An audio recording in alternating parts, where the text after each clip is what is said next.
Welcome to Talk Around Riyadh, the Wheel of Time showcast. I am your host, Joe Perry, here with my co-hosts, Jen Isgro and Tom Kokoza. How you doing tonight, Jen? Doing good. Another Friday night, getting close to Christmas. Trying to get some shopping done lately, but I'm excited to take some time out to continue talking about Origins of Wheel of Time tonight. I know this is going to be our last episode for Origins, or at least for now. Maybe we'll revisit it, but it's a little bittersweet. How you doing, Tom? I'm doing well, Joe. This has been an eventful week for me. Really? How so? Um, so we did Wada Holiday last weekend. I was not feeling well, like when we started recording that. Turns out I had the flu, knocked out for most of the week.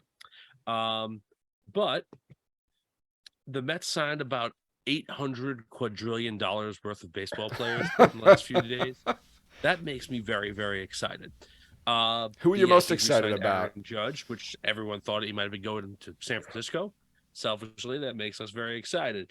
And also, I found out yesterday that Mike Flanagan, the director, and our friends at Prime Video are going to be collaborating to make The Dark Tower into a series along with two standalone films. Wow. And that makes me unbelievably excited. That's what Daniel Green was posting about then. I saw him mention something about the Dark Tower. I didn't even hear about that. There are a few things that I love more than what we talk about on this show every week, but Stephen King is one of those things. I'm a unbelievably huge fan of his books, and the Dark Tower books are really, really important to me. And I think that Mike Flanagan's a very, very good director and creator, and I'm very excited about this news. So that made my week. So a Dark Tower new reader podcast? Is that what you're saying we're gonna do? I don't know. We might do something like that. Is this the plan that they had originally, where it's like a movie and then a season of a show and then a movie? So that was a long time ago, and that was when Ron Howard had the property, and it was going to be I think, like 4 movies and 3 seasons. Like, it was super ambitious. It was gonna be like a movie, a season of television, then another movie, a season of television, and another movie, and then like whatever it was to get it out. This is not that. So I'm not sure exactly what the breakdown is, whether it's like a movie, the start and finish, and then series in between, or like 2 movies as tent poles. I haven't decided whether I'm going to go down the rabbit hole of like being obsessed with every detail of this show's production or not, or like take what my traditional approach to entertainment is, which is wait for it to come out and then like it or not like it. So I haven't decided where I'm going with this yet. All right, man. Well, if we need to carve out another hour of the week for our side project, let us know. All right. Star Workshopping podcast names. Star Workshopping podcast name. Well, yeah. I mean, I read the first 2, 3.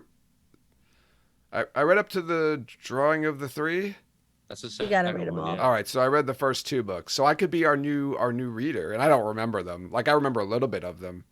I liked the first book a lot. I didn't like the drawing of the 3 as much, which is probably why I didn't continue on. That's surprising. I guess because the first one's kind of like Western-y, man alone Western type. I like that. I can't remember which. There are a few radical tone shifts in the over the course of the series. Okay. So yeah, I could be a newish reader.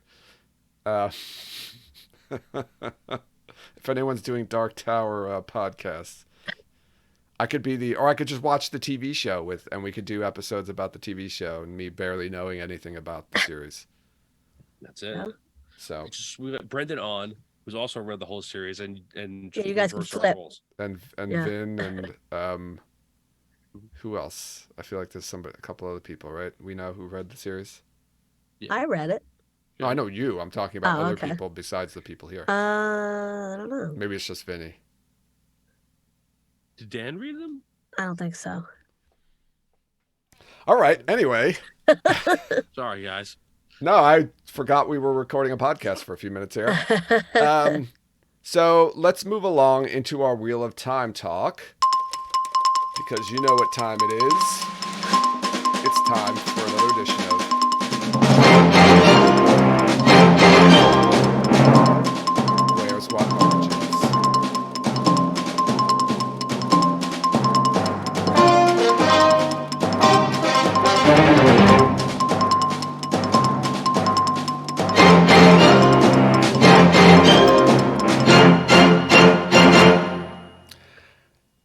Welcome back to another edition of Where's What Origins. I have something to say. I have some news to share. I have spoke with the tongue of angels. I have held the hand of a devil. It was warm in the night. I was cold as a stone. But I still haven't found What Origins. Trying to figure out what song that was. Well done. Ah, Any news on your part, Tom? Possible, Joe. For the first time, I've got a hot lead. Really? I don't know if it's hot lead yet, but it's a lead. Share. I'm following that. So, our friends at Dragon Mount just recently finished a rewatch party of the 8 episodes of season 1 of The Wheel of Time. Jen was guest host of one of those episodes, right? yes. They're now going to be doing continuing that and doing a rewatch of the Origins episodes, and they teased a reveal, a big surprise that's going to be coming along with this rewatch. And I think, Joe, that there is potential that this is going to conclude with them announcing when these new episodes are going to actually be released. Now, I don't know. That's unconfirmed. This is me kind of reading the tea leaves a little bit, but it's definitely in line with how Prime Video has been marketing the show so far. So it's a lead. We'll see where it goes. Jen, is this plausible? It's definitely plausible. I think if anyone's gonna break the news, it would be Dragon Mount. If any podcast is gonna break the news, I should say, or Dusty Wheel, but they're watching the show and they've gotten responses from Rafe, so I would assume that I wouldn't assume that it'll be happening, but I could see it happening. So I definitely think it's plausible. So you think Amazon? I'm gonna read the tweet right here. Okay, go Read ahead. it. Just read it. So, Are there any emojis? We'll get to the emojis later, yeah, Jen. Siren, surprise, siren. Okay. We're not done with the Wheel of Time rewatch yet, and you cannot miss this one because it will include some big announcements. Dare I say, huge. We'll watch season 1 Origins and pick a question for Rami Park. Right? So join us on Monday, December 12th at 9 p.m. Eastern Standard Time and stay to the end for the huge news. Yeah. I want to believe you. I want to believe. I want to believe. I've got that poster but over there. do you think Amazon is going to allow Dragon Mount to break the news of the... I mean, I guess it's Yes. not like they're breaking the news of the Yes. season 2 release date. I don't think No. Amazon cares about Origins right now. So if they didn't care about them, Jen, No. why didn't they come Right out in now. August? Right now, because they didn't want it to be like conflicting with Lord of the Rings at all. But now there's nothing happening, and they're like, yeah, sure, whatever, release them. Who cares? That's what I think the attitude is. Who do you want to release? Who announce it? Dragon Mount? Sure. Go ahead. Sure, whatever. Who give it cares? to Yeah, them. Merry Christmas. Like that's I don't think they Dana care. Lou's asking why not. It just doesn't seem like something Amazon would do, just because they've got their their noses stuck up at everyone, kind of like our Queen Elaine. All right. That they would let us petty, peasants and peons. It's not us. It's Dragon Mount. Yeah, I know. You're right. Dragon Mount is obviously much more reputable Yes. than we are, for sure. I mean, we're reputable, but I didn't say we're not reputable. I said they're more reputable than we are. They're closer to. They're I hope upon hope. I hope against hope. I don't know. I hope. Maybe. I hope so. I hope they All I announce want it. for Christmas is my 2 episodes of What Origins. Maybe that's our Christmas. My 2 episodes of What Maybe Origins. that's our Christmas My present 2 from them. episodes of What Origins. Oh, All very I want nice. for Christmas is my 2 episodes of What Origins. Okay. Now Anyway. you're saying that, and I'm thinking of for the What a Holiday, right? Alyssa, Yeah. One Power Ballads released a new a new parody, and it was "All I Want for Christmas," the Mariah Carey song, and it was "All I Want for Christmas is Two" Yeah.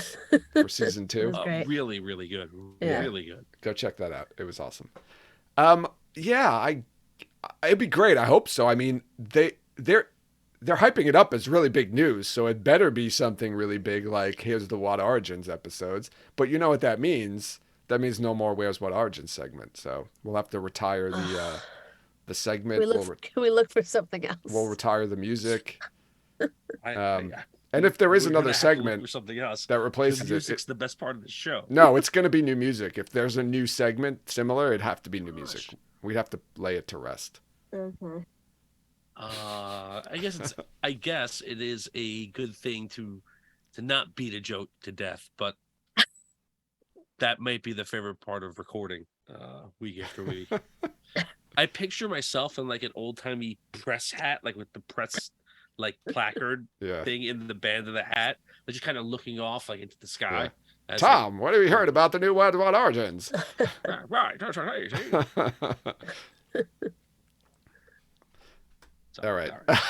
All right. So, oh, wait. We're still in the middle of it. We're still in the middle of our segment, but let's end this segment right now.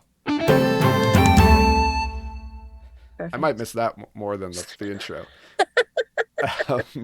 You should just play that whenever you want someone to stop talking. No, I have to play like I have to get like orchestra music like they do at like the Oscars and stuff Yeah, when start they want. speaking it louder slowly.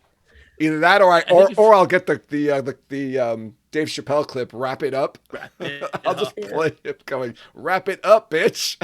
Wrap that shit up. Wrap that shit up. So we do have some news to talk about though. So let's get into our news. We talked about this last week, right? CCXP, it's a pop culture convention, like a Comic-Con type convention down in Brazil. Happened last week, and we know that Donald Finn, Kira Coveney, and Kate Fleetwood were going to be there repping the Wheel of Time. It happened on Saturday. So we didn't get to watch the panel. It wasn't live streamed, but one of the Twitter Time community at Lord Mulder was there, and he was live tweeting what was going on. And they showed, as Jen predicted, they showed the 2 clips that we saw at New York Comic Con again, which made sense. It was a good call, Jen. Props to you on that. Thank you. So if those of you who don't know, those were the scenes they showed at New York Comic Con. The first scene was Kira as Elaine first meeting Egwene in Egwene's novice quarters and kind of introducing herself and, you know, playing, being an ignorant, stuck-up princess. And then the second clip was a scene between Donald Finn as Matt and Kate Fleetwood as Leandrin in the tower. Matt seems to be being held captive. So nothing new for us, and I don't think nothing new for the community, but they still have not released those clips. We thought maybe since they showed them again that they'd release them, but it doesn't sound like they've released them. So sorry, everybody, on that. But Ben was live tweeting some things, some of the conversation. There wasn't anything like revealing, so to speak. It was more just about, you know, the actors talking about like, you know, what it's like being on the show and like getting into characters and, you know, things like that. But what we did get to see was after the panel, they had this kind of like after panel kind of thing going on where as all the panels were finishing up. Say panel again, I dare you. Yeah. They would go to this other area where there was another group of people interviewing them, and there were fans there watching them, and they were kind of interviewing them. It was more like, I guess, of a casual conversation. That was being live streamed, so we got to watch that on YouTube. And again, it was just kind of questions about, you know, what it's like being, you know, have you heard of the Wheel of Time beforehand? Did you read, you know, what did you know about it? You know, what was it like getting into character? I think they asked Donald about like what it's, you know, his preparation for playing, you know, jumping kind of into into another person's shoes, playing this character, and like did he look back at season 1 and like watch what Barney did and try to, you know, imitate that? And Donald was like, no, he's like, you know, I'm really pulling from the books and whatnot. But he did mention one thing that kind of caught my attention that kind of gives us maybe a little tip off to his arc or what he might be doing in season 2. And he he was talking about the sets and how amazing they were, and he did drop the mention. He did mention, I should say, seeing the Kyrian set. So I asked both of you. I don't know if we had predicted or even thought about Matt going to Kyrian. So I want to know what your thoughts are with him saying this. Do you think Matt's going to Kyrian? If so, how does he fit into that story? I don't think it necessarily means that he's going to Kyrian just because he saw the Kyrian set, right? Well, why would he be there? Why would he see the I don't set? know. Maybe he's doing something else. And he just saw the set, or he's visiting. I don't know. He probably was on the set, but I just don't think it's 100% necessarily that means that he was there.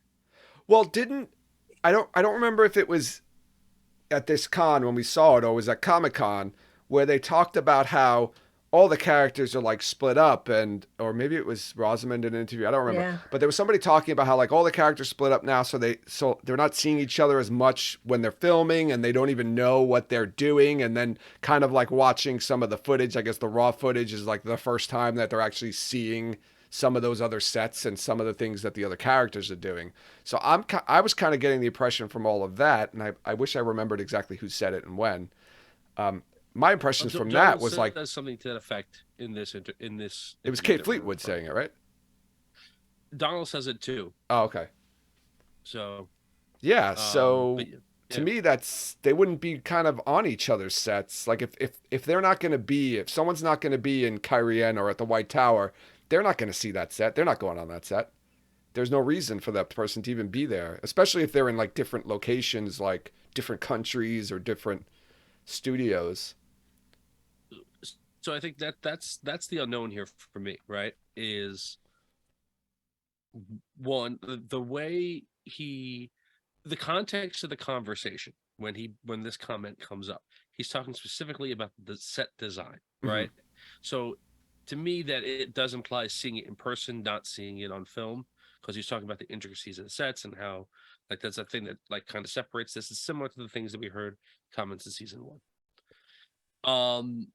The question for me is, where is the Carrion set? Is it in Jordan Studios or another studio that he could have also been in, filming at a different set and had the chance to see with his eyes, even though he wasn't necessarily filming on it? Or, was it on location somewhere? If it's on location somewhere, the only way he probably would have seen it was to have been, going there because he was filming his own storyline. I didn't think that would be going to carry, and I didn't think that was happening the way that we were kind of figuring the breakdown for this. It kind of looked like Matt might have gone like directly from the tower to wherever he was heading, for the most part, and not stopping somewhere else in the middle. But maybe not. And why would he be doing that? And who would he be traveling with? These are a lot of questions that I have. Yeah, Jen, did you have, if he was on the Kyrian set and he's part of it, he's gonna be in Kyrian, what are your thoughts? How does he get there? What is he doing there? I don't know. I don't know what he's doing. Maybe he gets there by boat, because we know Bale Dolman's in this season. But I don't know what he's doing there. He's not rescuing the girls. He's not delivering a message to Morghese. So he's not chasing the whole, like, what could he be doing in what could he be doing? Well, if he's season 3, book 3, Matt. I know what my thoughts are, but our next news piece kind of shoots that to shit. Right. My thoughts were he meets up with Tom and Tarvalon, they escape, and they head down to Kyrian. We'll talk about that later. But if he was going to rescue the girls, right, and they're in Falma, like, what's the fastest way there? Not traveling across land. They would travel probably down the river, right? To Waygate. Oh wait. Oh yeah, Waygate. Well, I wait, guess. yeah. He's not going through one of those. So No, no. yeah, Well, That's he already never went through, clearly so he doesn't know anything about clearly it. established on this show. Actually, he doesn't Matt know does anything not about it. use Waygate. Um, we don't need another one of those scenes. Just an aside, while we were discussing our good friend Kikieri from What Series, let us know that it's likely Carrie-Anne was filmed at Barrandov. Okay. So I don't know if that helps us or doesn't, but That's a I studio. It's appreciate a studio. There's a I studio know where over I in know that's studio. I just yeah. don't know what else might have been there to figure out whether Matt could have just seen it without being at it. You know what I mean? Yeah. Um, I don't know. For Matt, him though to bring it up, I don't know. it must have struck him Yes, either to me, just visiting it. Like I don't know. It would be. I don't know. I think he's it there. implies that he was there, I do right? too. I think he was there, but I can't think. Again, my thoughts are he travels down there with Tom, but that's not possible. So what is Matt? How does Matt get to Kyrie and what's he doing down there? Does I, he meet up with Rand? but like, uh, yeah, what's the reason for even if he goes there and then for some reason meets up with Rand and they go to like Barthanas's manor or something for what's the purpose of him go? How does he get there? Why is he going there? Just to get away, and it's like the next is Kyrian like the next stop on a riverboat? Like Does I the can't picture horn the go next. through Kyrie? I mean, it I gotta could look be at the like map. I gotta look at the map. Yeah, it's not far. no. He Kyrie's the is on. closest city, I think, maybe Yeah, so to maybe he just Tarvalon. like they're like Passes through. staying in Kyrian for the night, so he gets out and then he runs into Rand because they're Taviran. So Maybe they then explain what a Taviran is. here's a crazy thought. Give it to me. Maybe they kind of follow the books, and the horn goes to Kyrien, like right. Fane goes down to Kyrien, Yeah. or they get and they all meet up in Kyrien. Perrin, Rand, Matt, all, and Matt's going there because the dagger's there. That's the reason Matt goes there. No. And then they I don't take think the No. that's it. Waygate or they take No, the portal stone to Falm, just No. like they do in the Matt's books. separated from the no, dagger. It's the no. dagger's over for Matt. It's Yeah. done. No, he's not. I I'm not think saying he's going to get the dagger in Kyrien. You think Oh, he's you're still saying connected he's not to? attached to it No. anymore, so he doesn't need to go there. No, I So think he's what? done. What is Matt? He's- What is the point of? What drives Matt to go wherever he goes in this season? Donald's actually been pretty clear about this in interviews about what his driving force for his plot line in this season is, which is like he has abandoned his friends. That's the decision that he makes at the end of season 1. I'm out. Good luck with all that. This isn't for me. And season 2 is him coming to terms with like, who is he?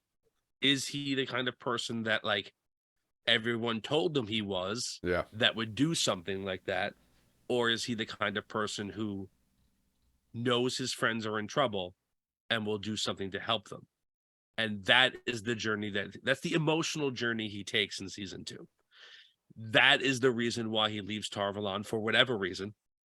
And that is the reason that he eventually ends up at Fall, right? It's not to get the dagger.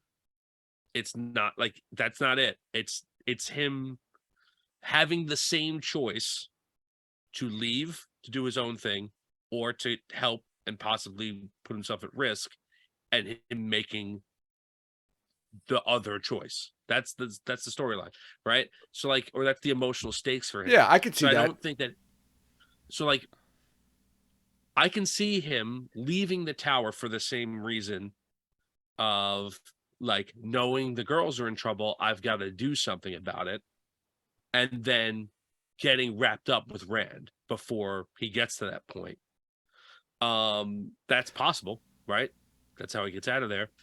And that's where it is. I do like that because I do think there is still an opportunity for a limited flicker scene, even if it's just Rand and Matt and I guess Moraine and Lan in the show's point of view. Yeah, Because I do I think could there's see I could see him being fully healed from the dagger, let's Mhm. say, right? Like in the White Tower, and then that triggers all of this. Like him, like he's healed from the dagger, and now he's going through this I'm existential crisis, I guess. I'm putting something together. Okay. Okay. Oh, So oh, Rayor in chat said Matt hitches a ride with Swan. So we know there's a something in the trailer of Swan exiting from a carriage. So what if Swan is invited to Barthanas's party Wow. and then Matt like jumps onto like the bottom of her carriage or something and like stows away, and then that's how he just to get out of the tower, and then that's how he ends up there. Then you get another like secret meeting between like Moraine and Swan. I think Also, Swan if is they're at the same going to location. Faldara. I think that scene's in For Faldara. what? to get Why? to get the girls to bring the girls back. Yeah. No, come on. She goes to Faldara just like she does in the books. She doesn't have to go there though. She didn't have to go there in the books either, but she did. No, I don't like it. I think the Because girls have to Moraine just sent start. word to There's her. too much Moraine sent, wasting of time. remember, Moraine sent pigeons.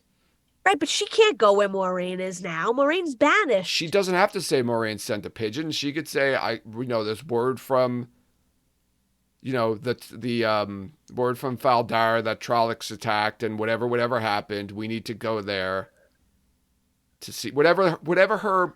I I don't mean, think I don't so. remember what the reason is, or what what they say the reason is, or share what the reason is as to why she goes to Faldar in the books. Because Moraine found the dragon reborn. That's why she No, goes for but that. she's Well, that's not her. That's not the that's the not what every outward reason, but that's why she goes. what is the I don't reason know. that the Aes Sedai, the journey to Faldara takes place in the books? Oh no, there's a reason. Does They're anyone in like the chat they're remember? like she's going to all different places for some because oh no, it's not the Logain thing. That's what I maybe That's that's what I was the thinking first of. one. No, but yeah, I don't know. I forget. Yeah, I don't remember what it is. The Amulet herself come with no more warning than a pack peddler. So there's no pre-warning. She just comes. Yeah. So There I might be a think that's reason what's going for to it. happen. That she's going to come to. I think that's the Swan scene that we got. I think she's going to go to Faldar with a procession of I, Aes I Sedai, is I where don't we like it. likely are going to meet Varen, possibly or not. Um, I don't like Elida it. tells Swan Moraine made off with Tavir, and that's the assumption. Yeah. Okay. Yeah, and I mean, there's also the horn, right? They could also say the horn was found. Like word got to us that the horn was found, so we made haste to the tower. All these right. things that happen. Or Faldara got destroyed by an army of Trollocs, Yeah, and Faldar, only the women exactly. and Like, children survived. yeah, there's Right? plenty of There's reasons in the reasons, story that they can have her go. I like it and better. Swan knows that Moraine's there, so she would come. She would come up with a good excuse to go there. I, I, I hope everything that Swan does in the second season is something that, like, if anyone found out the reason why she did it, it would be a really good reason to depose her. Oh yeah, of course. Right? Like we've talked about this before. I find it like the actual reasons for her being deposed are so vaguely understood, I think, in the books. That it makes it seem Well, anyone who supported it is unreasonable, right? And I want the show to make a better job of like having regular rank and file Aes Sedai go, there's no way this woman can remain the Amberlin. yeah. Like she has I, done too many things. but don't forget a lot. Like, Part of the reason she's deposed is because of the Black Asha. Don't forget, I understand, and but like, Masana. like, like you know what's really happening, right? As the reader, so you're obviously more sympathetic to the Rebel Aes Sedai anyway. But like, they don't do a good job of a loyalist Aes Sedai who is not bad, explaining why they really thought that she couldn't remain the Amberlin anymore. And I think I with the think they show, do. I think later in the series they do with some of the when Egwene, with some of the Aes Sedai Egwene talks to in the tower. I think he kind of, I you just think that they realize could they're a do good a Aes better Sedai in job the of it here. tower. Right. I want people to understand and be able to be like immediately. You don't have 8 books to explain it, right? Yeah. So I want them to do things like she puts the daughter heir in danger, right? And that ruins our relationship with Andor, right? Mm-hmm. Because she sends her off to hunt Black Ajah Yeah. or something like that, and like have that be something that people find out. Mm-hmm. Like, so I wanted to do that. So I do like the fact that like she sneaks Matt out, but like I want her to actually do it and go like, "You're a Taviran too. You need to be out of here and doing stuff." Yeah. And then they found out that she let a Red Ajah prisoner just out Yeah. because she felt like it, and Yeah. like do all these things that like sound like really good ideas at the time, and then are her comeuppance, quote unquote, for her eventual overturning. I don't know. It's I feel like they can do that in the show, and it would be good. What if Matt? Right. What if they again? Here's the thought. What if they kind of stick to the book story, and Swan gives Egwene and Elaine the notes, the letters with her seal on it, saying whatever they do is at the behest of the Amerlin. And they give it to Matt, so he gets out of the city, and Elaine sets him on a task to go to Camelin for her, and he just passes through Cairhien on the way to Camelin, but runs into Rand, and I don't know. I don't want to talk too much longer about this because we've been talking a while about it, but I'm gonna move on to the other piece of news because we do have some Watt origins to talk about. Um, so an article by WattSeries.com reports that there's no Tom Merrilin in season 2. I can't believe it. So I'm gonna quote the article. During an interview on the Mighty Dragon podcast while discussing his upcoming projects, Viome stated, "The Wheel of Time, I'm not in season 2 because my character Tom Merrilin is not in for season 2, but he should be in for season 3. So I hope that." Isn't he dead? Well, he was pretty clear about, I guess, not being dead. But I wanna play a little clip from a previous episode of Oh, ours interesting. where we did discuss I think it was an Instagram post, Jen, right? Yes. About this, and Jen had this to say about Tom in season 2. Now, to me, this pretty much spells out no Tom in season 2. To which I responded this is abbreviated version. It could have been like 3 o'clock in the morning. He had a few to drink. He was You say a few drink? Yeah, a few drink. So Jen, it sounds like you were. I think Tom, you were also on the side of Jen. So it sounds like Yes. the two of you were right. Yes, we were. Unless this is a red herring and Maybe he had a few to drink before that podcast. Viome is trolling us and trying to throw everybody off the scent so nobody expects him to be in season 2. No, Think about that. the emojis were the true windows into the truth. Okay? Yeah, I think he's So put that in your pipe and light it with your mind. Well, then I have a follow-up question. If he doesn't come back until season 3, under what circumstances does he reemerge? No How do they fucking get him clue. back into the story? No idea. Exactly. Absolutely no clue at all. I think this is going to be really weird because there's going to be no connection to him, and I don't know what you do with Tom eventually, right? Like, but if so, my anticipation is that the girls get sent out of the tower in this season, or think they're going to get sent out of the tower this season to hunt Black Ajah. That's what they think they're going to be doing, and then somehow they get tricked into going to Falm and to the Shanshan, get captured, whatever it is, right? And that's why they don't go back, because they're just going to go directly into that plot line. They're going to go to Tenchiko or whatever. And they meet Tom there.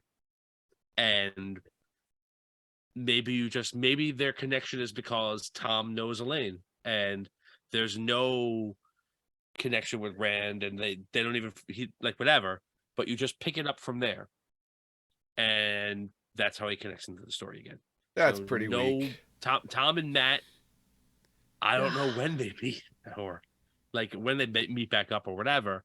But like, or Tom and Rand, like that's done, and it doesn't pick up again until Ibu Dar. I don't know, right? That's when Tom and Matt get back together, Well, right?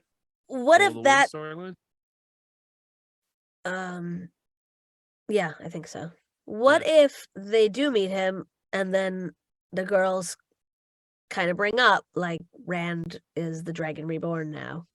And then he's like, he doesn't necessarily tell them like, "Oh, that's funny, I met Rand," but he's just like, "Okay, now I'm gonna stick with these I girls don't know if it's and something they would just back up." bring up casually to a stranger or some, Well, it's even. not a secret.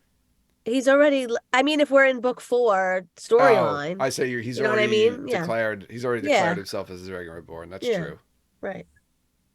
Even though there's no calendar Right, there's no likely being stone of pulled. yeah, who knows? But yeah, at that point, like if he's Hmm. going to the waste, he's pretty I much don't the Dragon know. Reborn.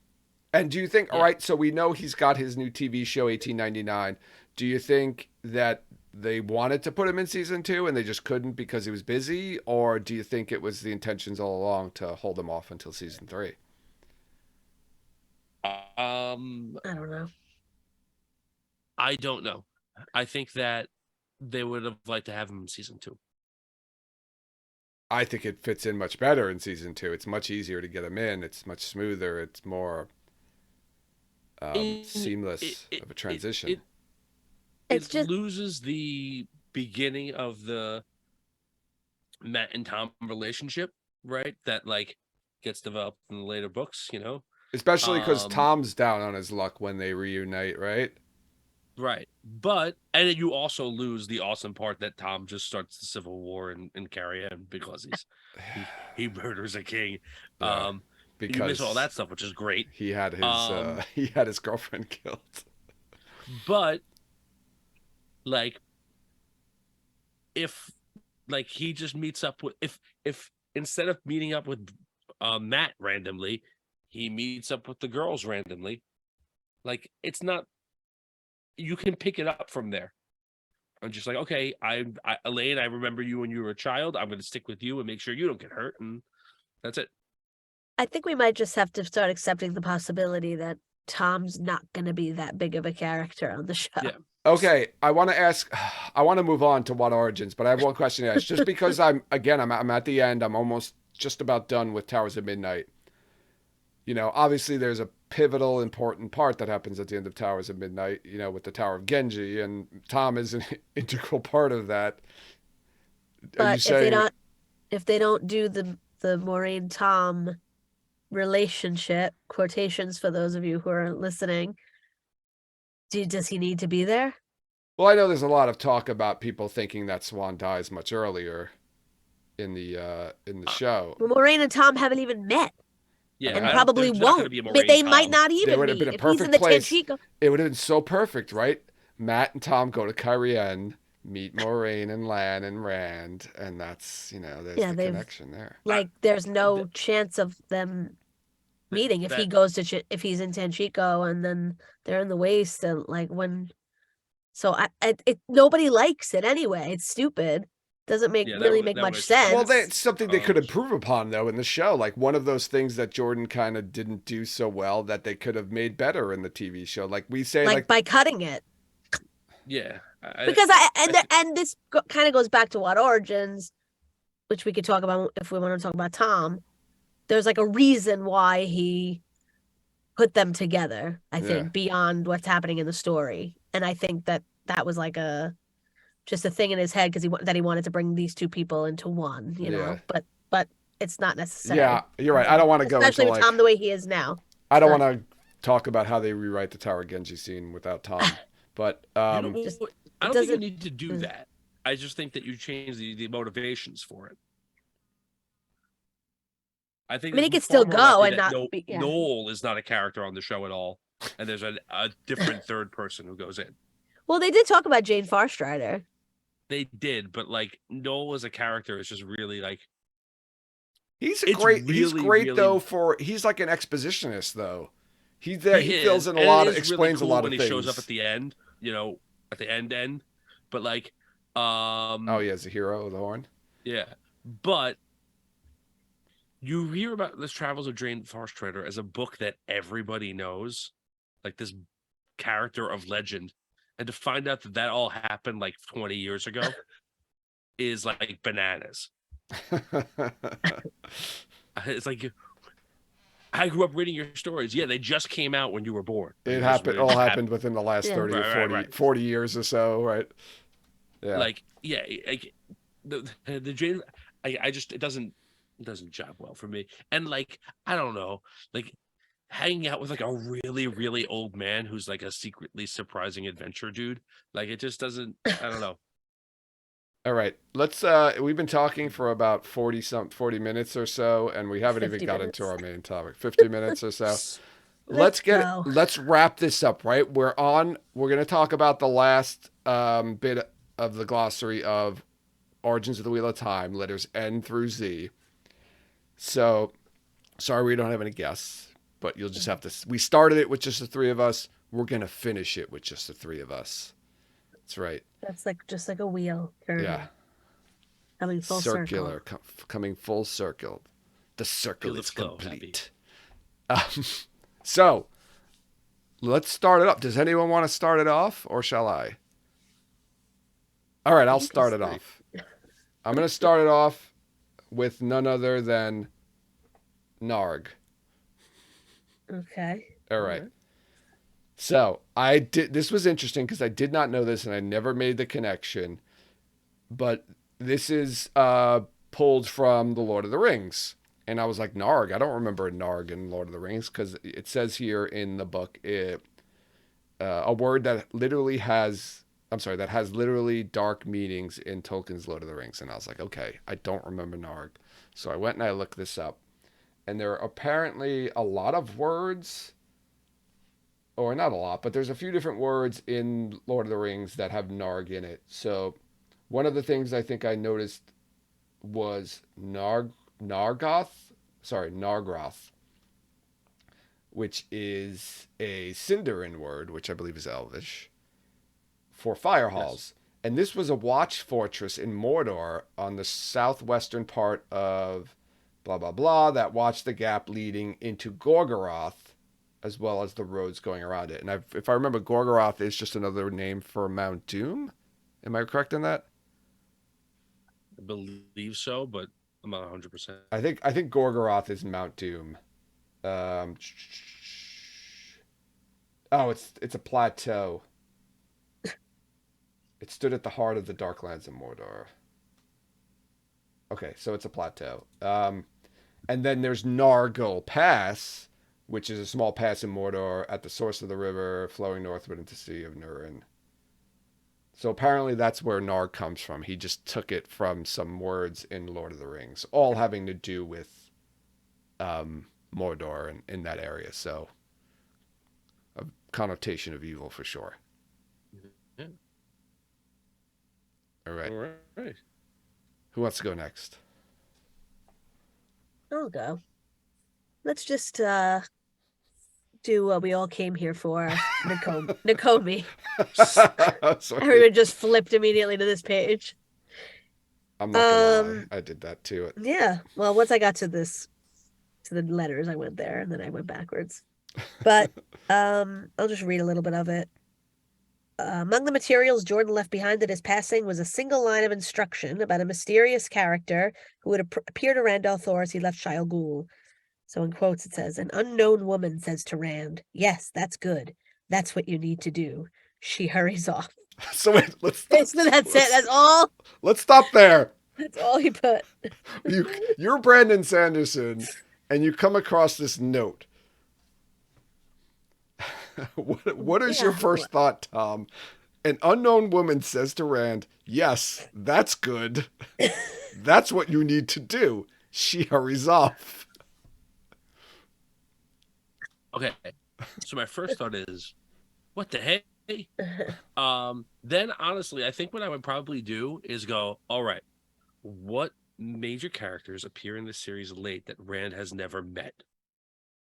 Could any of those people have to play an important part here or have a piece of knowledge that about something that Randy like, and then I'd go through all those people and go, no, none of that makes sense.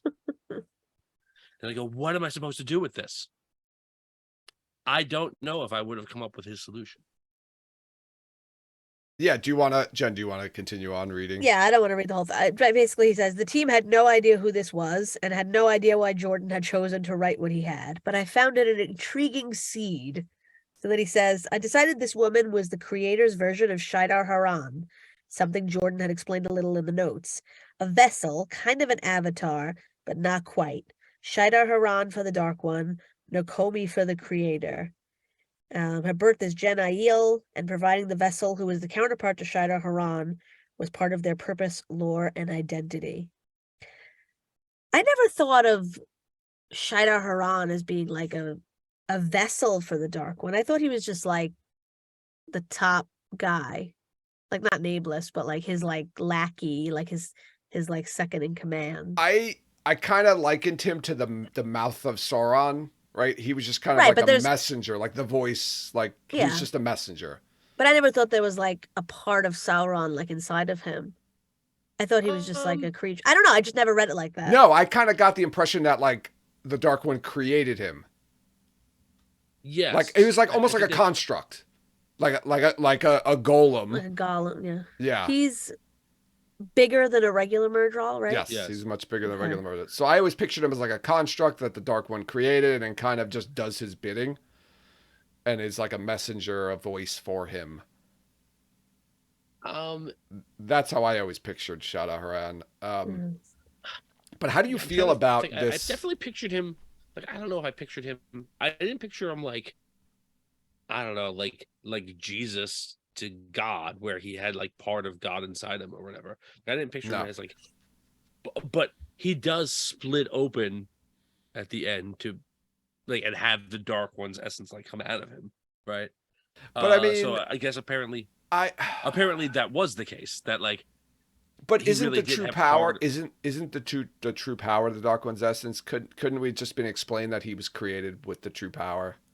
Yeah, you could say that, I guess. I don't know. Um, I'm not. Uh, I'm not well versed enough, I think, in the metaphysics of this world to like speak hyper intelligently about it. But I would say this: like, I had a pretty strong handle just from reading the book, without having read this, that's what Nakomi was. Like, I never understood why this is a particular mystery to me. The origin of Nakomi, I guess, is a mystery. Like, how did she get to be that? But like, it was pretty clear. Like, oh, okay, this is like a creator's avatar who's coming down and like, let me help out. It kind of reminded me a little bit of like the the whole concept of quantum leap. Like, okay, you're in trouble. I'm going to send Sam Beckett over to you, and he's going to like help fix things because like you just need a little push. What I don't love this, and not because of that. I don't love this because of the other part, like the Jen Eel. Like, this is the part that I'm not. That there's still Jedi around, but nobody And that seems this to is know what that they do, except for and this is the part that I don't like. And providing a vessel who was the counterpart to Shad Haram was part of their purpose, lore, and identity. Nakomi, which is her birth name among them, is the latest in this line. That's the part that gets me. Now I know that Dusty Wheel did a whole piece on this relatively recently, and unfortunately I wasn't able to watch the whole show, so I don't know if they got into this part. They yeah, didn't in this Vessel part. was a big conversation on that episode of the Dusty Wheel. The latest in this line is the part that really gets to me. I do not, for the life of me, understand why this is a Dalai Lama-esque kind of, there's always going to be an avatar for the creator that's wandering the earth. Like, this seems to me like at the end of times, at the end of an age, these are the triggers that get pulled. Not like I'm always going to have a Nakomi walking around in case people just need help with stuff. Like, this seems like a very much like the last battle is coming, let's put all our cards on the table kind of move. Much like Shadow Haran is. Like, there's not another Shadow. There's never been. He's the first, right? That's like a big deal. No one knows how to deal with him. He wasn't around in the last age. Well, it doesn't mean he was And so never like, around in ages past, though. well, he But must have been around in this, he must have been around in some age Yeah. past or something like him, but like he wasn't around in the last age. These people have been around for 3,000 years apparently. Like this Nakomi figure, and like that doesn't jibe well with me, and I'm still trying to wrap my head around how that works in the world. Yeah, I this is kind of what I think. I guess she was too. Like she was some sort of avatar. Not and I don't want to say the word avatar because that more implies that she's directly, I don't want to say directly connected, but like she is part of the creator, which I don't think is true. I think it's more of like a construct, like, like a robot almost, like created by the creator and says programmed her to do these things. I kind of think of it that way. But yeah, the fact that he mentions, her birth is the Gen Aiel, they're still around.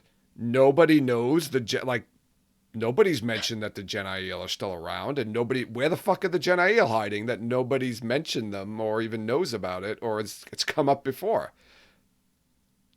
Yeah, they gotta be in Rodian, but like I like, why didn't they find them when they were like exploring that city? They were all like, shit, the fog's hiding. Let's get out of here. And they all just ran out the back while everybody was coming in the front, I guess. I don't know. That's the part that seems weird to me. And then, he does mention in here that he decided to add that scene with Avienda with Nakomi,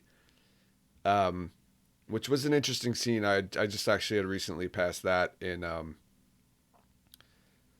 the Towers of Midnight too, and I don't know. I'm ambivalent on that scene. How I feel about it. It's kind of interesting because it's very strange and out of place, and you're kind of not sure exactly what's going on. But I kind of wonder, like the story could have held up without that scene, like it wasn't necessary. Um, I don't know.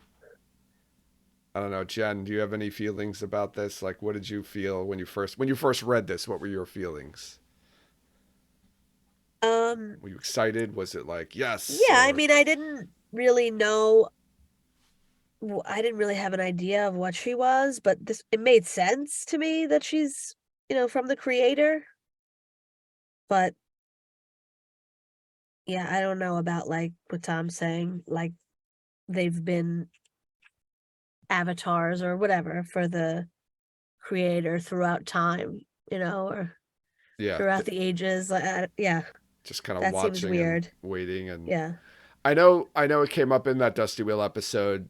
There was a direct conflict to this, to what we all think is the creator, or pretty sure is the creator in the Eye of the World, saying, there's that time where we think it's the creator speaking to Rand, where I will not take part, and then this directly contradicts. But this isn't the creator.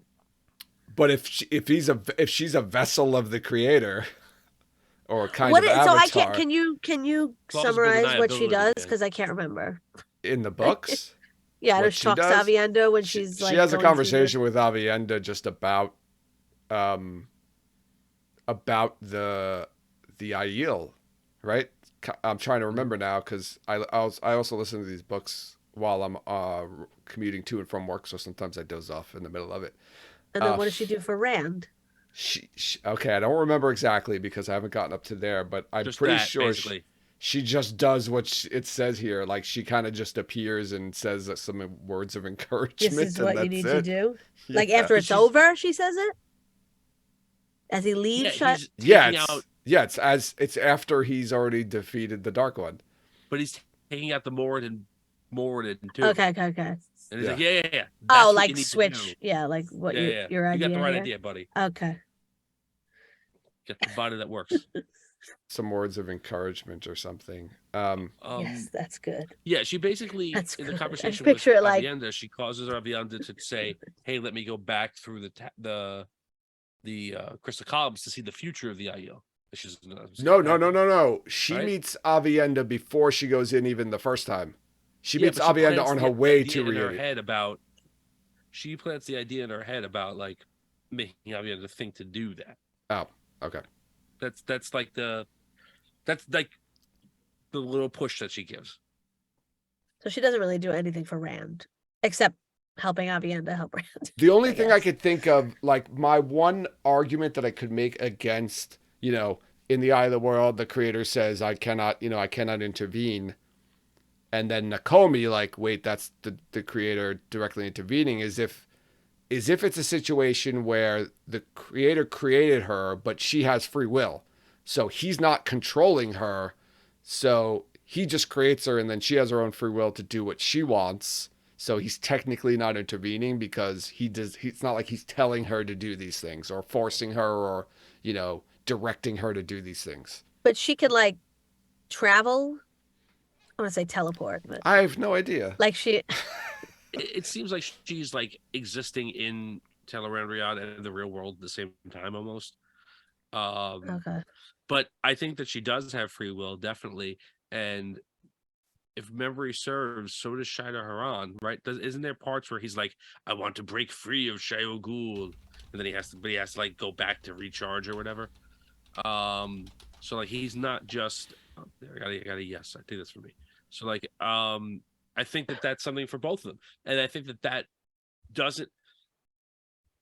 doesn't break the rules if you assume the creator is not lying to Rand al'Thor. And why would you assume that? Everyone lies to Rand al'Thor every time they talk to him. But would the creator be any different?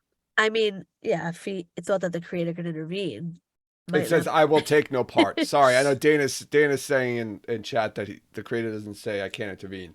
The language is specifically, I will take no part. Only the chosen one can do what must be done if he will. Maybe he meant like just right today for that conflict.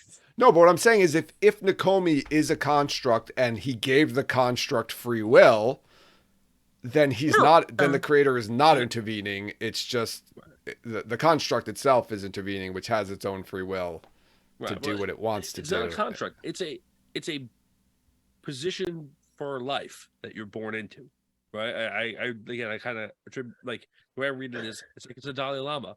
When the Dalai Lama dies, a new Dalai Lama is born somewhere on Earth, and they have to go find him. And like these people at least know, well, it's amongst us. There's only a few of us, Yeah. But like that's it, and that you're that person. And I don't know, like they're the golden child. They figure out who can make the Pepsi can dance, and they know that's the right one. So, I feel like I'm getting pushed back on my choice of the word construct. We do an episode on N this week, and then we can do O to Z. All right, let's move on because I mean, if everybody loves it, so we might as well stretch it out. If anyone wants to hear more deep discussion about Nakomi, go check out the Dusty Wheels episode with Drew McCaffrey and Chris Cottingham about it. But let's move on. I mean, I was not surprised by this, right? Because this was one of the theories. Jen Aiel also like kind of like an avatar, and I didn't really have so much of a problem with it. My only thing was like the Jen Aiel part was a little bit like, oh, because he basically said there was Jen still around, and I'm like, well, where the hell were these Jen? Like, where are they, and why has nobody seen them or even brought up that there's Jen still around? So, Tom, is there an entry that you'd like to discuss? Sure. Not moving out of the ends. Let's go to Nynaeve Almira. So I already kind of gave my mea culpa in an earlier episode of our review of this. Can you read that? Can you read that again? One line? Can you read the first sentence, Tom? Yeah, sure. So I was like, all right. The detail given to Nynaeve's character within Jordan's early notes, only Rand gets equal attention so early, indicates how important she was to the scope of the Wheel of Time. Yes. Right? So, again, my mea culpa for this is, I think, definitive that despite my very, very logical arguments that Nynaeve is a main character in the series. So, in here, and there's things I think that we talked about in some of the other parts, but there are interesting things in here. She was originally a parallel for the Lady of the Lake, who enchants and entraps Merlin, but helps carry wounded King Arthur back to Avalon. So Jordan's initial thoughts had Nynaeve accordingly trapping Moiraine Damodred below ground, apparently slain. She's actually trapped halfway between life and death. um, and that got moved away from Nynaeve and to the Tower of Genji, right? Um, and then they talked a little bit about like uh, where her name, how her name kind of was one way, and then went to Amira, which is doubling down on the Lady of the Lake stuff. Um, so Right, yeah, I think because that's really I think that's interesting, and I think that back to our interview with Michael Livingston, when he talked about how rereading the series now, knowing that Jordan's original intent was for Nynaeve to be kind of a bit of an antagonist in some ways, and like at least definitely towards Moraine. Um, like that changes the way that you read the beginning of the series, mhm. right? Because you don't know how many of those ideas he was still playing with when he was writing book one. Like, did he know that it was going like eventually where it was going to go exactly, Yeah, right? I think when you come to terms and understand that like Nynaeve's whole thing is that she is loyal and wants to protect, you know, the people of Edmonds Field and Rand, Elaine, Egwene, Matt, and Perrin. That's why she's acting the way she's acting towards Moraine.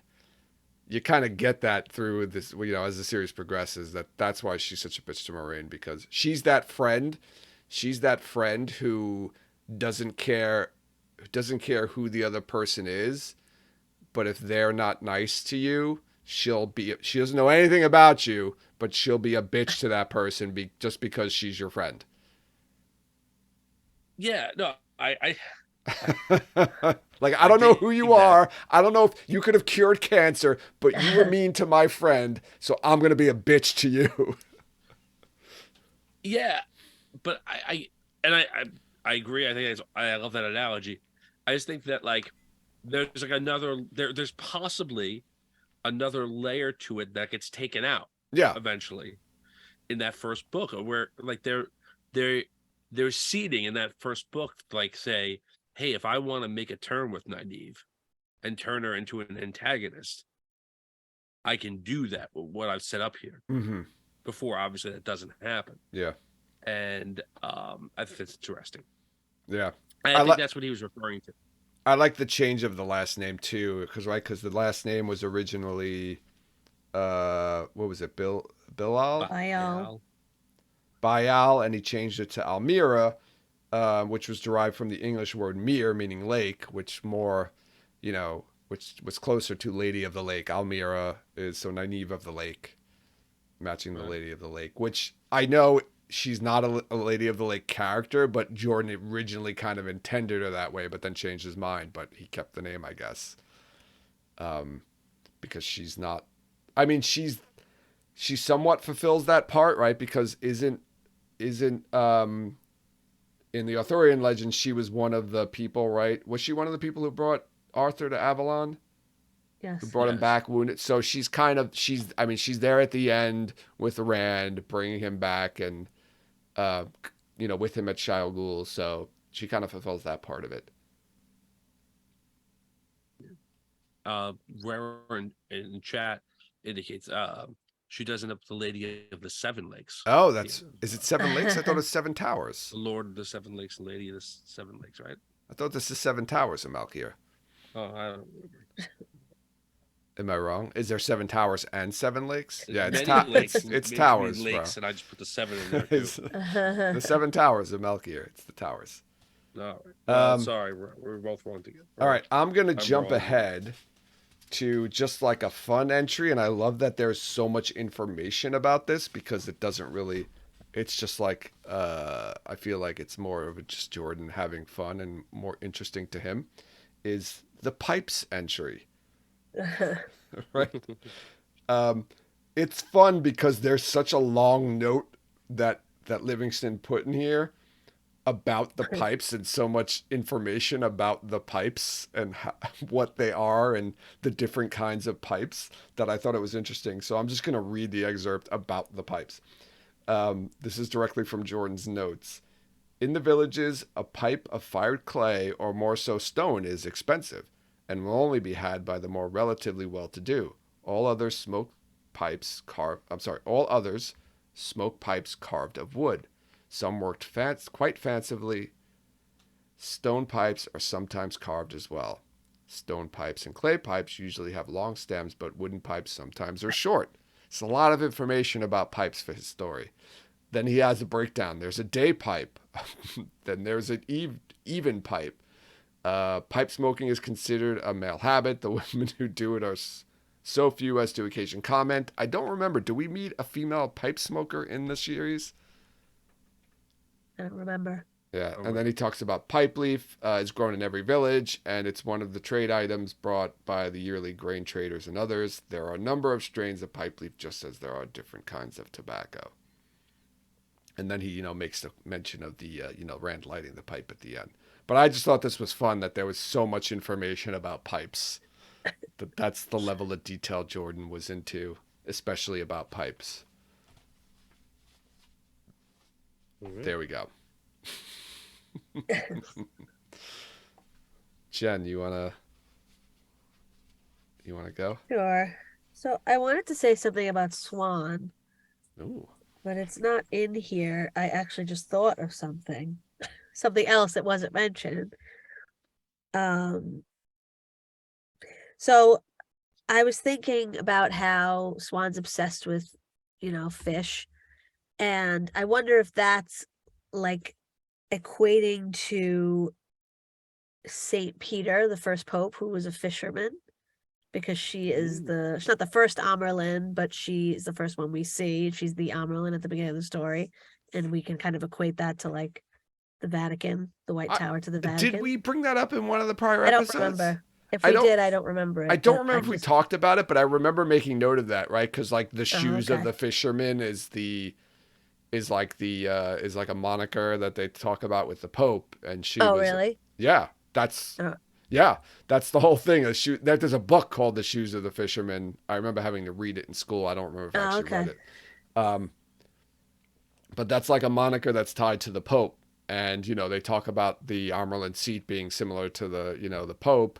Yeah. And I thought that was an interesting connection because Swan was the daughter of a fisherman, and I thought that was an interesting connection. I know I noted it in that when we were talking about that, but I don't know if we ever got to talk about it. So okay, yeah, I was surprised that it's nothing about fish in her paragraph, but no, yeah, it's just something I thought of. Well, and there's a lot in here about the Merlin character, and Merlin's broken up into many people, and I think we talked about this in earlier episodes how Jordan kind of Moraine was originally going to be the Amerlin, but then he split that up and created Swan, who was going to be the Amerlin. So he kind of broke them apart into multiple characters and made Swan the Amerlin. So I wonder if that's why there's no necessary connection with fish.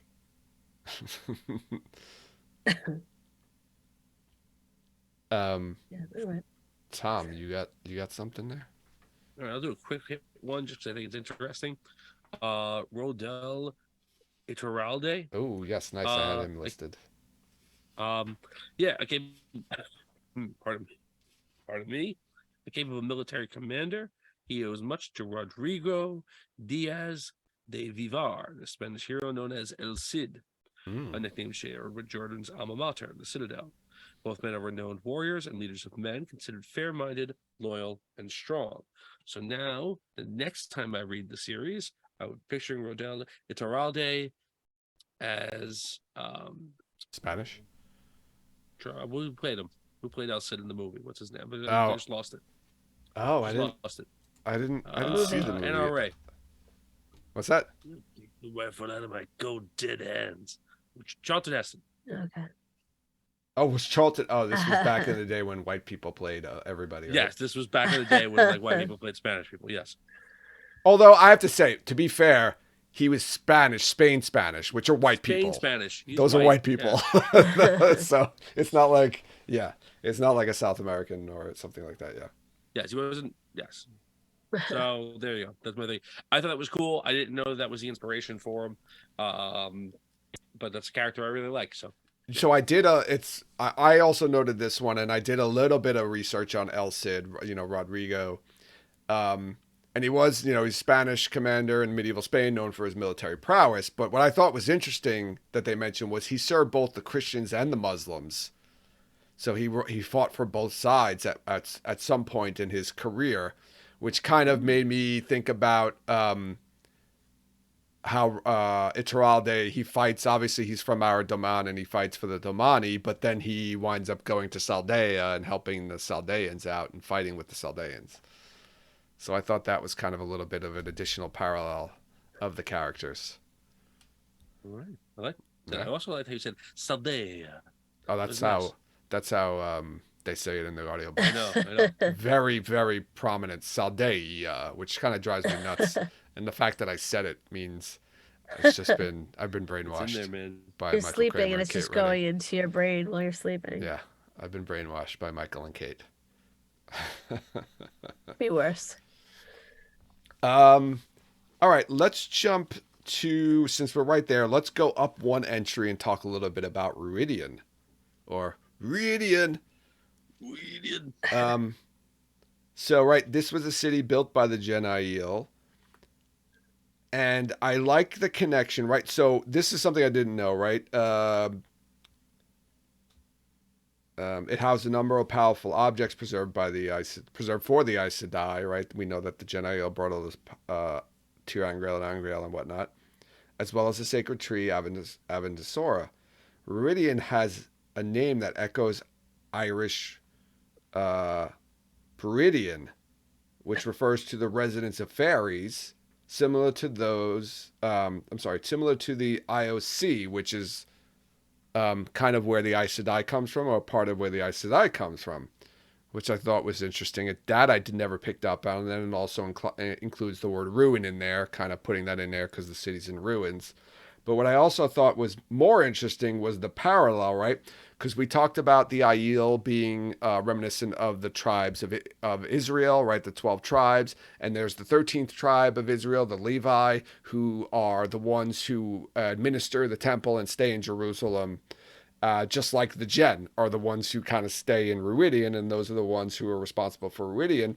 But then he further parallels the glass column Tirangriel, right? So those who enter the glass columns see the past of the Aiel and, claw their eyes out. We get in, what's his name, claws his eyes out.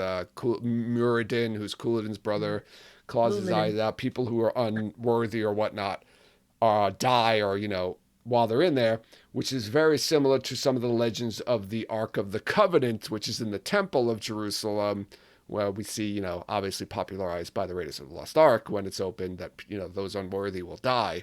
So I never picked up on that whatsoever, and I thought that was a really cool parallel because I just kept picturing the Raiders of the Lost Ark and then thinking of, like, that's how the scene happens for those enter the glass columns who aren't worthy of their just eyes melting out. Yeah. So now whenever I read that scene with Muradin clawing his eyes out, I'm just going to picture the guy, I can't remember what the hell his name is, the what's it called guy? Tote, that guy? Is that his name? Is the one his eyes skull melts, yeah. Tote? Yeah, the Gestapo guy, just his eyes melting and his skull melting off. So that's what I'm going to think about. But I thought that was a really cool parallel that I never even thought about.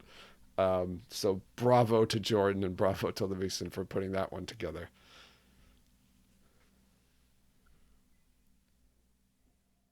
Okay.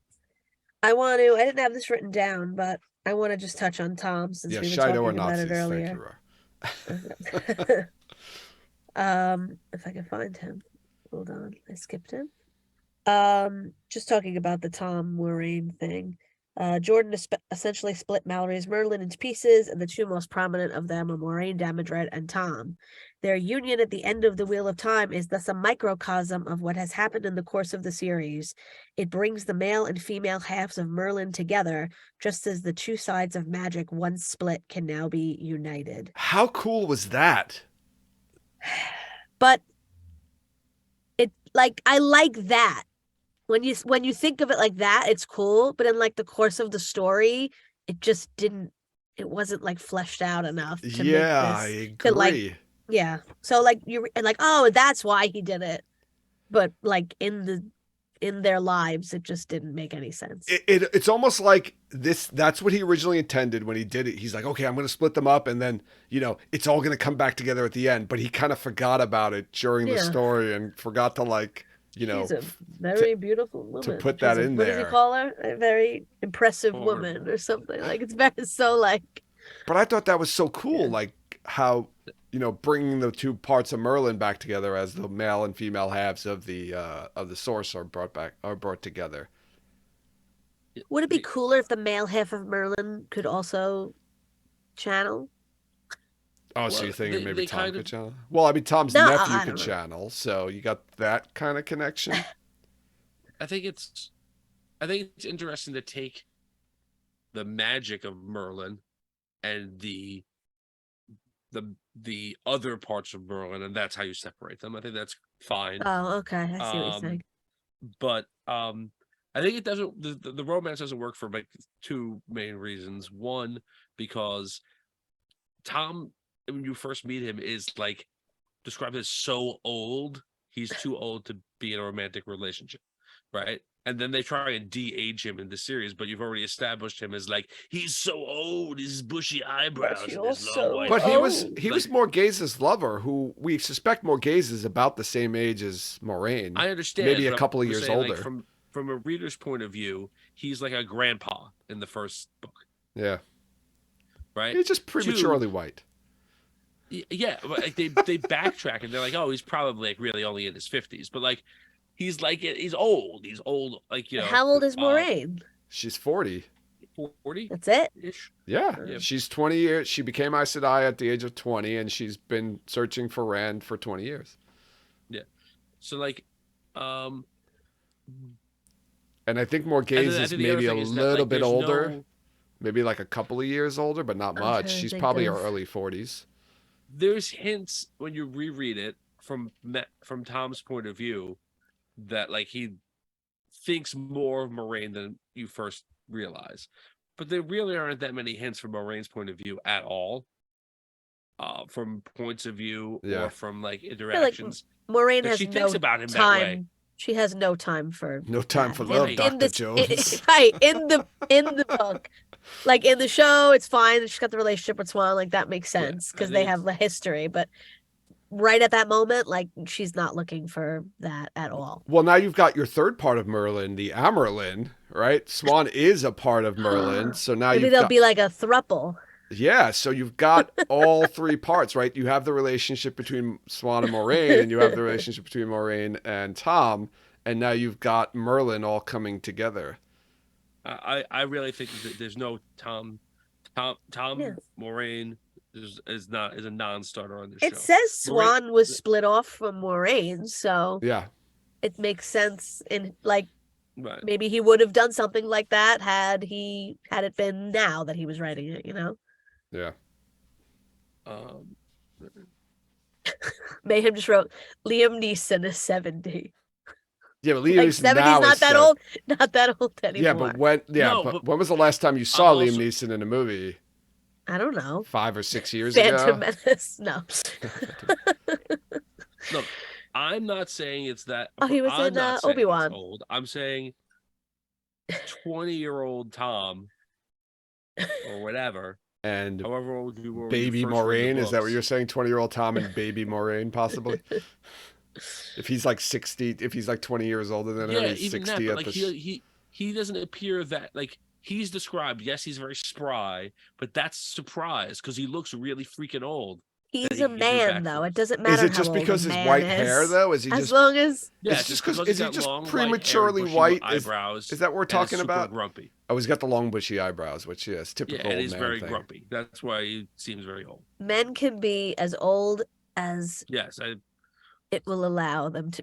You can have an 80-year-old with a 30-year-old, and that's perfectly fine. Especially now, it's just well, take it's a not. pill. It's not fine, but it's fine in All right, let's Hollywood and move on. stories. Tom? I'm gonna go. I want to have another entry in this book. I want to go to my man Samael. Oh, yeah, this is a good one.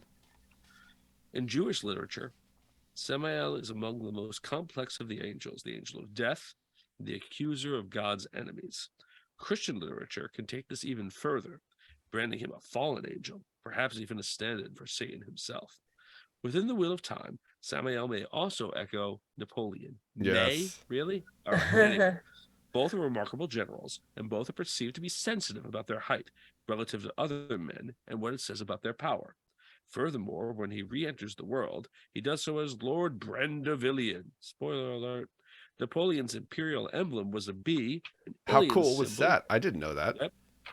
Oh, you gotta know. Come on, man. Alien symbol is 9 golden bees. 9 Before he became one of golden the bees. Forsaken, Samuel's original name was Tel Janin Alansar. His first 2 names reveal him to be close to, but still short of, the equal of Luz Theron Telamon. Wait, does His Tell Why? surname, Jan What? Wait. is Tell Janin because just it's like 3 letters and 5 letters instead of 4 letters and 6 letters. Well, wait. Yeah, Luz Theron, so it's Tell Janin. I would think more of Chelvanin. Tell Janin, Chelvanin, right? Oh, that's true too. No, I think it's just. I think literally he's like, you're almost there, but you're just a little bit shorter than me. Like in his name. Okay. That's the idea. The surname connects him to the 2nd century Greek military writer Elianis Tacticus, where tactics come from, showing So, us Samuel's mastery of field command. Among the Shaidu Ail, his alias was Kadar, which derives from the Welsh name Caderic, meaning battle leader, i.e., general. yeah, that makes sense. Um, I did a yeah, little so research about the old Napoleon complex, right? Because they did mention it in here about Samael's shortness being, something that drove him and, made him a little bit of a short fuse. And apparently there was a research study done by the University of Central Lancashire, which concluded that Napoleon complex is a myth. Right? They tested. Here's how they tested it. This is the experiment. The experiment. I'm quoting this from Wikipedia, so take this with a grain of salt. But I doubt they linked to the actual study, so I doubt it's BS. The experiment involved subjects dueling each other with sticks, with one subject deliberately rapping the other's knuckles. Heart monitors revealed that the taller men were more likely to lose their tempers and hit back. Thus, that's not what the Napoleon complex is. well, the Napoleon complex is that like shorter people have like a short temper No, I don't and are think more that's what it aggressive, really which is, causes them to though. be more aggressive. I think it's shorter people feel that because they're shorter, they have to compensate because they're not as tall as other people. So they try and act in a certain way, but that's not that they get angry. It's that they try and act bigger than they are, like whether that be Well, through aggression or through I think it grandiosity was or that whatever. they have a shorter fuse. So like you say something and they have a much shorter fuse, they get their snap a little bit more quickly than other people do because of their height. There was also another study, the Wessex growth study, which was a longitudinal study, and it was studying children. To be honest, children from school entry to adulthood. And they were studying the effects of gender and socioeconomic status and found that no significant differences in personality functioning or aspects of daily living were found, which could be attributed to height. All right, so there's a couple of things. You went to research 2 things. You didn't pull either of the things that I thought you were going to pull. Fresh Prince of the Ravens in our chat did mention this. Napoleon was not short in the time that he lived. He's Yeah, short everyone in now. France was short back then, right? Right. He's 5'7", 5'8". That's like average height for a man back then in that Yeah. time. Now, the thing of it is that like even then, if you were tall, like people put you in positions of authority. Like, and so there were a lot of generals and stuff who were taller than the average man. Like, they always say George Washington like stood head and shoulders above his soldiers. And like part of the reason that everyone looked up to him is that everyone looked up to him. But like that the Napoleon is short, Actually, and that's according where to the what I'm Napoleon looking at, complex he comes. was That's a myth. according to what I'm looking at, he was 5'2". That is not true. I think that this is part of like the maybe it's I don't live with the guy. Maybe that is true. That's not what I understand. My understanding is that he was But short it for still said modern. it says 5'2". He had the height of an average French male, but was shorter for an aristocrat or officer, which is what you're saying, Tom, is like Right, it wasn't common for like soldiers to be that short right. or like nobles. It But wasn't common for for leaders to be that yeah. short, right? But he wasn't like when he was with his men, he was an average sized person. So like, um, yeah, I think that, and again, I think that, pardon me, uh, I do think that it like I think Samael's attitude is the Napoleon complex, not like eager to fight, but constantly eager to prove that he's the best. Like that just because he's short doesn't like make him any different, right? Yeah. So I don't know, but I'm glad to find out that that's not a real. All right. I'm gonna bring up another one, a quick one, just specifically for the pronunciation. But Semiraj, right? So this name derives from Semiramis, which is a powerful legendary Assyrian queen. Um, Jordan combines her name with the English word for rage. So, am I to understand from this that then the pronunciation of her name is Semirage? No, I think that we could still go with where we are. I don't know. I'm a rage. Are you sure though? If do you think he was like, I'll just spell it like that, but we'll pronounce it totally different? Is that was what he was going for? Is this like from Jordan's notes, or did It doesn't Livingston come say. up It with just that one? says it says Yeah. the Assyrian queen Semiramis, she became a figure of sinful lust, so well known that in his Divine Comedy, Dante put her in the second circle of hell. Jordan combines her name with the. It just says Jordan combines her name with the English Yeah. word rage. And I read that and I was like, whoa, wait a second. Does that mean we're pronouncing her name wrong? Should it be pronounced Semirage? I I have a don't know. hard time getting rage at RHAGE. I don't know. Fresh Prince put in the pronunciation, but he says it's got, that weird spellings of words, and he puts in, this means nothing to me. Rog. You guys say Semirog? I say with the j sound, Me too, but but I I've think heard people say it with the yeah, G sound, Semirog. I Semirag. say Semiraj, Yeah. I say Semiraj too. but I don't know why. But this If it looks like says what Fresh is putting in there looks RHAG, like Rog. yeah, And then Dan is putting in See My Rage. I See say My Rage. Mirage. See My Rage. Semiraj. Semirage. Yeah, it's like a mirage. That's how I say it, I guess. Mirage. Yeah, you're right. That's how I say it too, That a Semirage. mirage. Who So, knows? Which would have been more, if he said something that has to do with the word mirage, then I would be like, oh, okay, that makes sense. Yeah. Just because of the pronunciation. But that's why it struck me, because it said the English word rage, and I was like, wait, is it semirage? Are we pronouncing it wrong? I don't know. So, right. I'm going to ask a question. Go ahead. Just check in right now. We're clocking in at close to an hour 40. Yeah. We have not done any entries from T to Z. Do you want to? Are you saying, Tom, No, we need did to Tom. extend to another episode? But we I'm can saying do the other ones. we could do that, because I still want to announce the winners of our giveaway tonight. You know what? Let's do it. Let's extend Woo! it to one more episode, Tom. One more episode. One more episode. It's like the encore, right? The people are asking for the encore. Well, Jen's asking for the encore, and Tom is too. Let's do it. Let's pause here. Let's end this now. We've got, because I do have probably another 10 things that I've listed that I want to talk about. So, and I'm sure you have a bunch of I have a things you couple. want I'll listed write too. down some more. So let's do this. Let's pause it here. We did get a little bit into the news, more so than not more so than we normally do, but more so than I thought we were going to do it.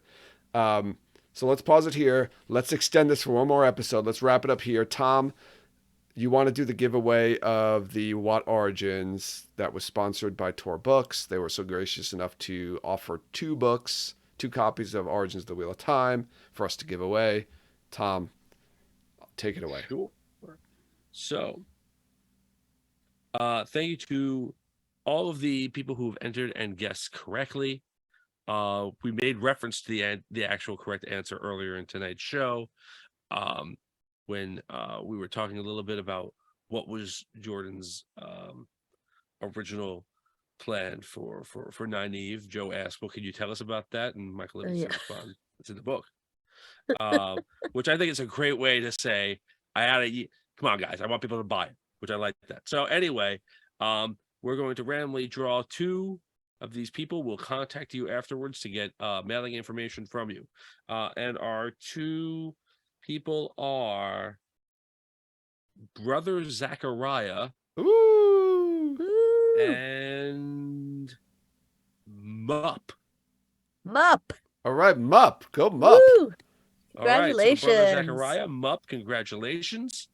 We'll be reaching out to you probably tomorrow, because usually I fall asleep immediately after we record these things, but we'll see.